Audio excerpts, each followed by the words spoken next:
ಈಗ ಒಂದು ಇದು 2-3 ವರ್ಷದ ಹಿಂದೆ 8ನೇ ತರಗತಿಯವರಿಗೆ ಒಂದು ಎಕ್ಸಾಮ್ ಅಂತ ಕ್ವಾಲಿಟಿ ಇದು ಮಾಡೋಕ್ಕೆ ಒಂದು ಎಕ್ಸಾಮ್ ತೊಗೊಂಬಂದರು.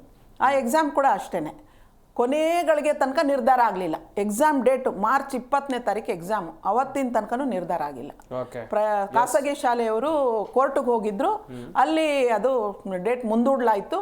ಮತ್ತೆ ಹೇಗೋ ಒಂದು ಎಕ್ಸಾಮ್ ಮಾಡಿದ್ವಿ ಅನ್ನೋ ಥರ ಮುಗಿಸ್ಬಿಟ್ರು. ಆಮೇಲೆ ಎಲ್ಲರೂ ಪಾಸು ಮಾಡಿಬಿಟ್ರು. ಆ ಥರ ಆಗೋಯ್ತು.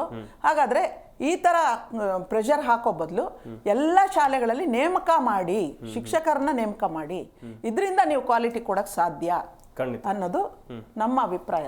ಎಸ್ ವೀಕ್ಷಕರೇ, ಯಾವ ರೀತಿಯೆಲ್ಲ ಸರ್ಕಾರಗಳು ಹೊಸ ರೂಲ್ಸ್ಗಳನ್ನು ತಂದು, ಮೊನ್ನೆ ತಾನೇ ಒಂದು ರೂಲ್ಸನ್ನು ತಂದಿದ್ರು, ನಾನು ಕೂಡ ಹೇಳ್ತಾ ಇದ್ದೆ, ಸರ್ಕಾರಿ ಶಾಲೆಯ ಶಿಕ್ಷಕರನ್ನ ಹೊರಗಡೆ ಕೆಲಸಕ್ಕೆ ಕಳಿಸೋದಿಲ್ಲ. ಈ ತಾಲೂಕ್ ಪಂಚಾಯತಲ್ಲಿ ಮೀಟಿಂಗ್ ಆದರೂ ಶಿಕ್ಷಕರು ಹೋಗಬೇಕು, ಜಿಲ್ಲಾ ಪಂಚಾಯತಲ್ಲಿ ಮೀಟಿಂಗ್ ಆದರೂ ಕೂಡ ಶಿಕ್ಷಕರು ಹೋಗಬೇಕು. ಇದಕ್ಕೆಲ್ಲ ಸರ್ಕಾರ ಕಡಿವಾಣ ಹಾಕಿತ್ತು. ಆದರೆ ಈಗ ನೀವೇ ಆ ಶಿಕ್ಷಕರನ್ನ ಬೇರೆ ಕೆಲಸಕ್ಕೆ ಬಳಸ್ಕೊಳ್ತಾ ಇದ್ದೀರಾ.